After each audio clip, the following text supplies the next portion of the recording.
الحمد لله كفى وسلام على عباده الذين اصطفى اما بعد فاعوذ بالله من الشيطان الرجيم بسم الله الرحمن الرحيم ولا تقولوا لمن يقتل في سبيل الله اموات بل احياء ولكن لا تشعرون صدق الله العظيم وقال رسول الله صلى الله عليه وسلم اول صلاح هذه الامة باليقين والزهد واول فسادها بالبخل والعمل او كما قال علیہ الصلوۃ والسلام۔ میرے بھائیو، محترم بزرگوں اور دوستو، حضور اکرم صلی اللہ علیہ وسلم کی سیرت طیبہ سے متعلق بات چل رہی ہے۔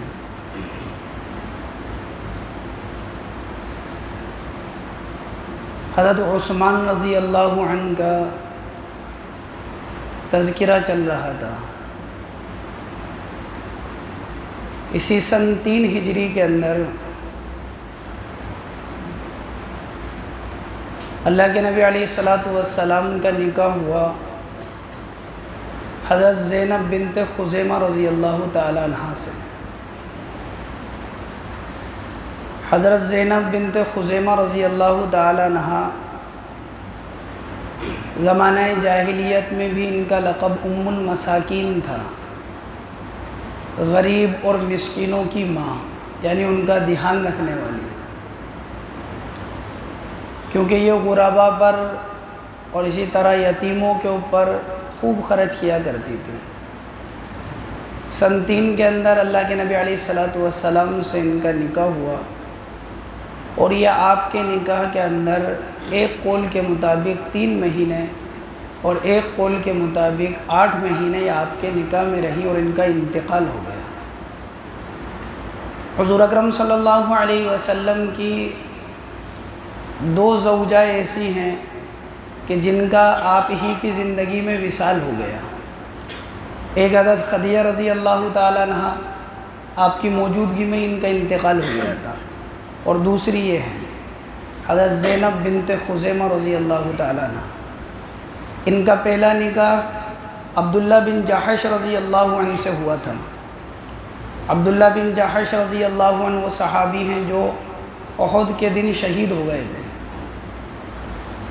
اور میدان احد کے اندر جہاں شہدائے احد کی قبریں ہیں تو وہ قبریں نمایاں نہیں ہیں، پتہ نہیں لگتی ہیں، قبریں زمین سے ملی ہوئی ہیں۔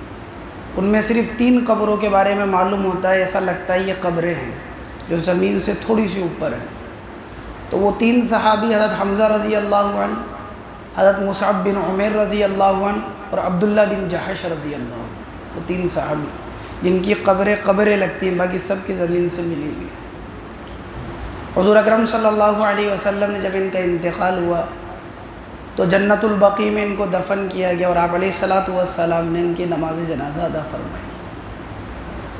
اللہ کے نبی علیہ الصلوۃ والسلام کی جتنی بھی ازواج ہیں، صرف 2 بیویوں کے علاوہ، ایک حضرت میمونہ رضی اللہ تعالی عنہ، ان کی قبر مقام شریف ایک جگہ ہے وہاں پر ہے، اور حضرت خدیجہ رضی اللہ تعالی عنہ، ان کی قبر مکہ کے اندر مشہور قبرستان جنت المعلیٰ کے اندر ہے۔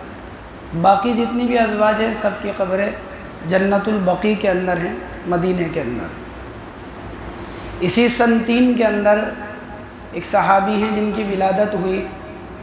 ان صحابی کا تذکرہ اس لیے کیا جا رہا ہے، ان کا نام تھا ابو طفیل عامر بن واصلہ۔ یہ وہ صحابی ہیں جو صحابہ میں سب سے آخر میں انہوں نے انتقال کیا ہے۔ سب سے آخری صحابی جو دنیا سے تشریف لے کر گئے وہ یہ صحابی تھے، وہ بھی سن 3 ہی کے اندر پیدا ہوئے، عامر بن واصلہ رضی اللہ عنہ۔ سن 110 ہجری کے اندر ان کا انتقال ہوا۔ سن 4 ہجری کے اندر ایک مشہور واقعہ پیش آیا جسے واقعہ رجیع کے نام سے یاد کیا جاتا ہے۔ اللہ کے نبی علیہ الصلوۃ والسلام کے پاس قبیلہ عز اور قارہ کے لوگ، یہ 2 قبیلے تھے، ان کے لوگ اللہ کے نبی علیہ الصلوۃ والسلام کے پاس آئے اور آ کر کہنے لگے کہ ہمارے یہاں کے علاقے کے لوگ مسلمان ہو گئے، تو ہمیں دین سکھانے کے لیے کچھ حضرات دے دیں۔ تاکہ وہ ہمیں دین سکھائیں، دین کی باتیں سکھائیں، ہم بھی دین کو سیکھیں۔ اللہ کے نبی علیہ السلام نے 10 صحابہ ان کے ساتھ کیے۔ عاصم بن ثابت رضی اللہ عنہ کو ان کا امیر بنایا۔ یہ 10 صحابہ بحیثیت معلم کے، استاد کے، اس قبیلے کے اندر گئے۔ جب یہ صحابہ کرام رضوان اللہ تعالی علیہم اجمعین ان کے ساتھ چلے تو ایک جگہ ہے رجیع، ایک چشمے کا نام تھا۔ جب وہاں پر پہنچے تو بنو لحیان ایک قبیلہ تھا، ان 2 قبیلوں نے اس قبیلے سے کہا کہ 100 تیر اندازوں کے ذریعے سے ان کے اوپر حملہ کر دیں۔ بدعہدی کی آپ علیہ السلام کے ساتھ، آپ کے صحابہ کے ساتھ، اور 100 تیر اندازوں نے ان کے اوپر حملہ کیا۔ یہ صحابہ کرام جو 10 صحابہ تھے یہ پہاڑی کے اوپر چڑھ گئے اور ان میں سے 7 صحابہ شہید ہو گئے۔ ان کے جو سردار تھے حضرت عاصم بن ثابت رضی اللہ عنہ، وہ بھی شہید ہو گئے۔ 3 صحابی بچے، حضرت عبداللہ بن طارق رضی اللہ عنہ، حضرت خبیب رضی اللہ عنہ، حضرت زید بن دسنہ رضی اللہ عنہ۔ یہ 3 صحابی بچے اور باقی سب کے سب قتل ہو گئے، اللہ کے راستے میں شہید ہو گئے۔ ان لوگوں نے کہا کہ ہم تمہیں امان دے دیں گے، تم نیچے اتر کر آ جاؤ۔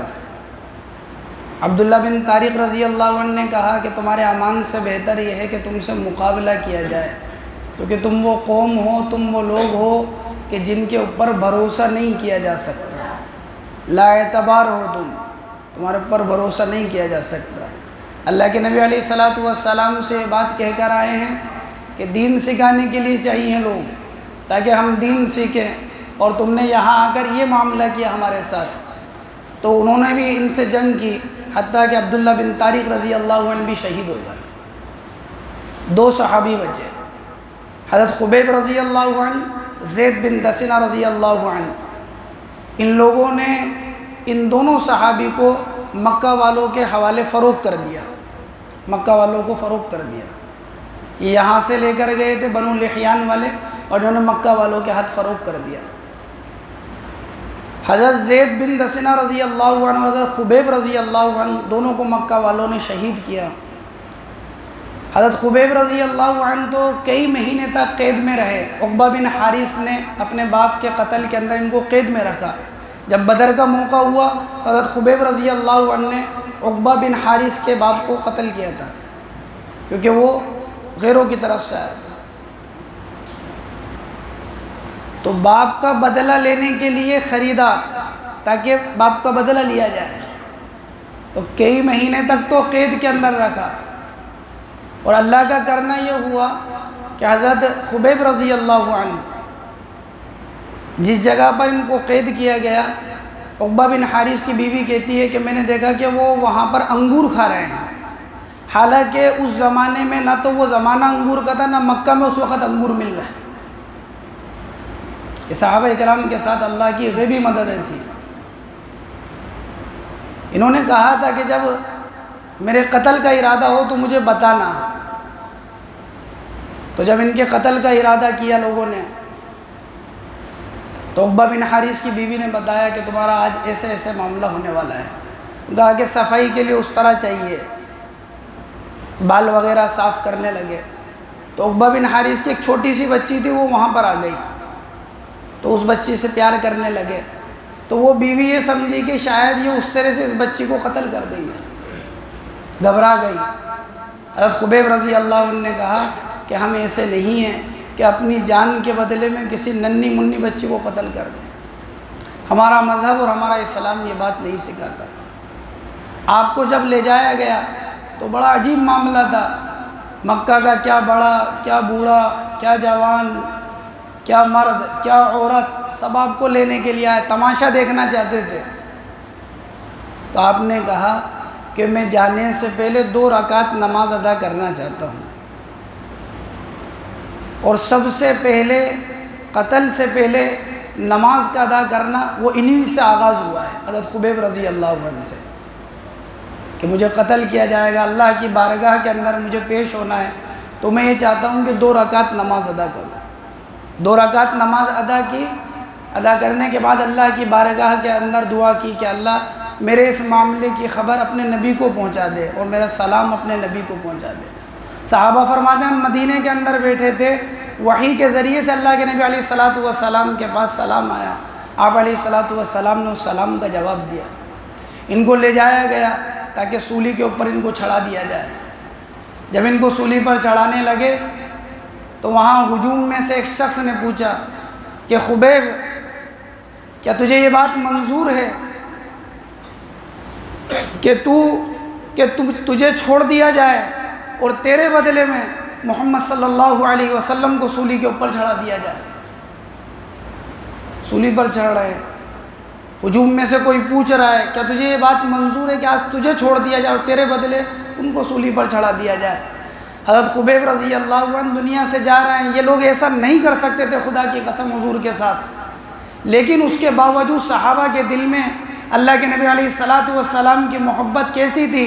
حضرت خبیب رضی اللہ عنہ نے کہا کہ تم یہ بات کرتے ہو کہ میرے بدلے میں حضور کو چڑھا دیا جائے سولی کے اوپر، سنو میری بات کو، اللہ کے نبی مدینے میں جس جگہ کے اوپر بیٹھے ہوئے ہیں، آپ علیہ الصلاۃ والسلام جہاں موجود ہیں اور وہاں رہ کر آپ کے کانٹا چھپ جائے اور اس کے بدلے میں مجھے چھوڑ دیا جائے، مجھے تو یہ بھی منظور نہیں ہے۔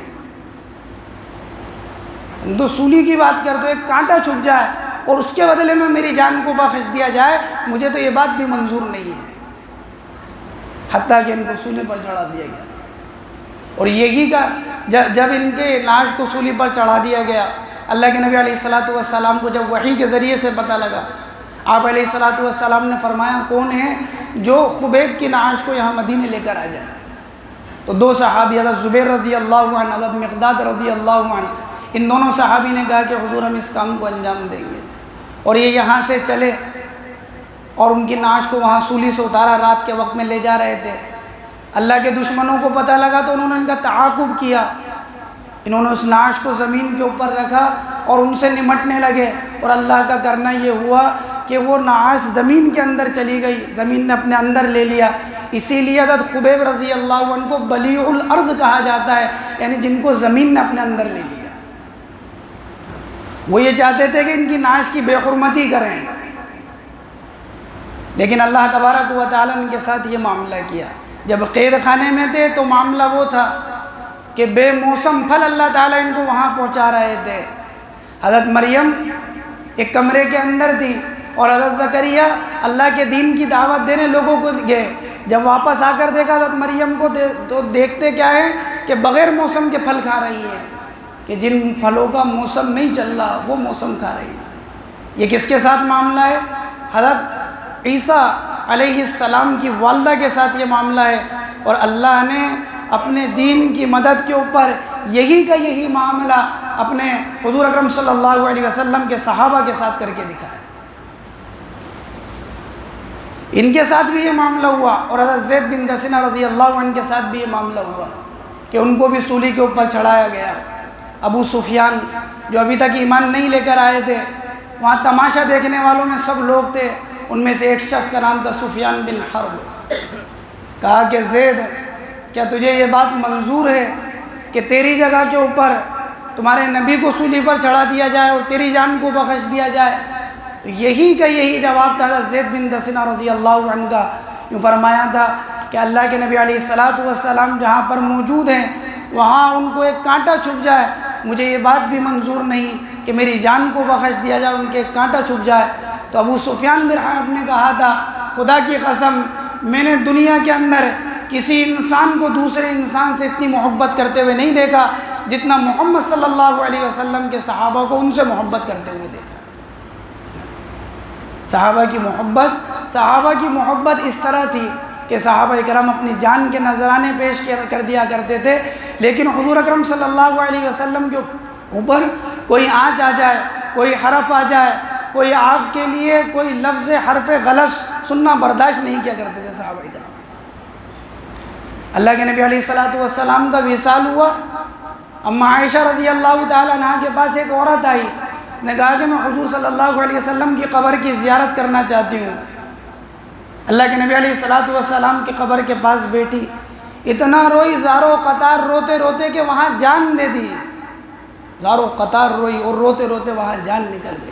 یہ صحابہ کا عشق تھا، اور یہی محبت اور یہی عشق انسان کو کامیابی کی طرف اور انسان کو جنت کی طرف لے کر جائے گی۔ اسی لیے اللہ کے نبی علیہ الصلاۃ والسلام نے فرمایا من احیا سنتی فقد احبنی ومن احبنی کان معی فی الجنہ، جو میری سنتوں کو زندہ کرنے والا ہے وہ مجھ سے عشق اور محبت کرنے والا ہے، اور جو مجھ سے محبت کرنے والا ہے وہ جنت کے اندر داخل ہوگا۔ باقی محبت کے اور عشق کے دعوے وہ تو لمبے چوڑے انسان کے پاس ہیں، لیکن حقیقی عشق یہ ہے کہ حضور صلی اللہ علیہ وسلم کی سنتوں اور آپ کے طریقوں کو زندگی کے اندر لانا ہے۔ اللہ تعالیٰ مجھے آپ کو عمل کی توفیق دے۔